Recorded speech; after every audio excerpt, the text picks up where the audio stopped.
ഇന്ന് സോളാർ ഇൻവെർട്ടറിനെ സംബന്ധിച്ച് ഒരു പുതിയതായ സിസ്റ്റം ചെയ്യുന്ന ആൾക്ക് വിവിധ അഭിപ്രായങ്ങളാണ്, അല്ലെങ്കിൽ അതിനെക്കുറിച്ചൊരു വ്യക്തമായ ധാരണ ഇല്ലെന്നുള്ളതൊരു വാസ്തവമാണ്.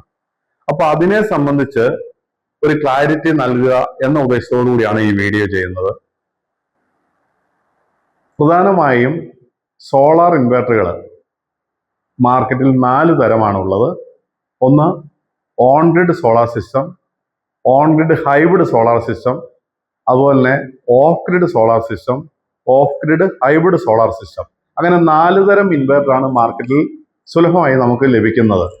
അതിൻ്റെ അകത്ത് ഓൺ ഗ്രിഡ് സിസ്റ്റം എന്ന് പറയുമ്പോൾ പാനലും ഇൻവെർട്ടറും ഓൺ ഗ്രിഡ് ഇൻവെർട്ടറും വെച്ച് നമ്മൾ സിമ്പിൾ ആയിട്ട് പറയുവാണെങ്കിൽ ഇലക്ട്രിസിറ്റി ജനറേറ്റ് ചെയ്ത് KSVക്ക് എക്സ്പോർട്ട് ചെയ്ത് കൊടുക്കുന്ന ഒരു സിസ്റ്റത്തിനാണ് ഓൺ ഗ്രിഡ് സിസ്റ്റം എന്ന് പറയുന്നത്.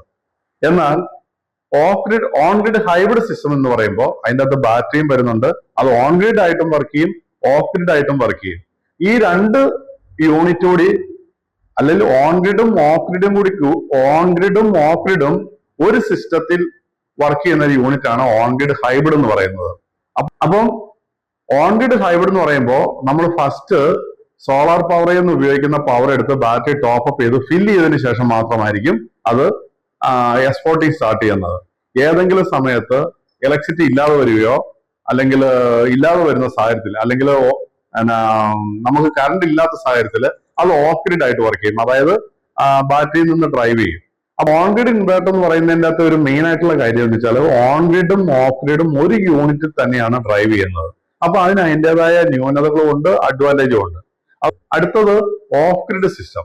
ഓഫ് ഗ്രിഡ് സോളാർ സിസ്റ്റം എന്ന് പറയുമ്പോൾ നമ്മളത് KSV ആയിട്ട് കണക്ട് ചെയ്യുന്നില്ല, KSVക്ക് എക്സ്പോർട്ടിങ് നടക്കുന്നില്ല. അതൊരു ഇൻഡിപെൻഡന്റ് സിസ്റ്റം ആയിട്ട് യൂസ് ചെയ്യുന്നു.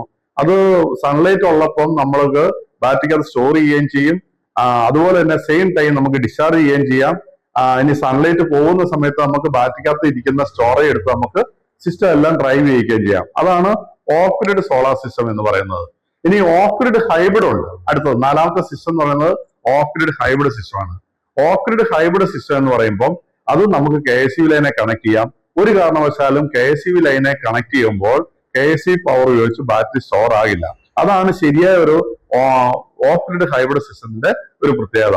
അപ്പം നമുക്കിപ്പോ രാത്രി ആയാലും ഓട്ടോമാറ്റിക് ആയിട്ട് ഇത് വർക്ക് ചെയ്തോളും. ബാറ്ററിക്കകത്ത് തീരുമ്പം ഓട്ടോമാറ്റിക് ആയിട്ട് KSVയിലേക്ക് ചേഞ്ച് ആവുകയും ലോഡിനെ സപ്പോർട്ട് ചെയ്യുകയും ചെയ്യും. അതേസമയം ഓഫ് ഗ്രിഡ് ഇൻവെർട്ടറിനകത്ത് അതിന്റെ ബാറ്ററി തീരുമ്പോൾ ആ സിസ്റ്റം ഓഫ് ആയി പോകും. പക്ഷെ ഓഫ് ഗ്രിഡ് ഹൈബ്രിഡിന്റെ അകത്ത് ഒരിക്കലും അത് ഓഫ് ആകില്ല. KSV ലൈൻ ഉണ്ടെങ്കിൽ KSV ലൈനിലേക്ക് അത് ഷിഫ്റ്റ് ചെയ്ത് ലോഡിനെ ഓട്ടോമാറ്റിക് ആയിട്ട് ലോഡിനെ KSVയിലേക്ക് ഷിഫ്റ്റ് ചെയ്ത് നമ്മുടെ ഒരു ഇന്ററപ്ഷൻ ഇല്ലാണ്ട് തന്നെ നമുക്ക് പവർ യൂസ് ചെയ്യാൻ പറ്റും. ഇതാണ് നമ്മുടെ മാർക്കറ്റിൽ പ്രധാനമായിട്ടുള്ള 4 ഇൻവെർട്ടറിന്റെ പ്രത്യേകത. Thank you.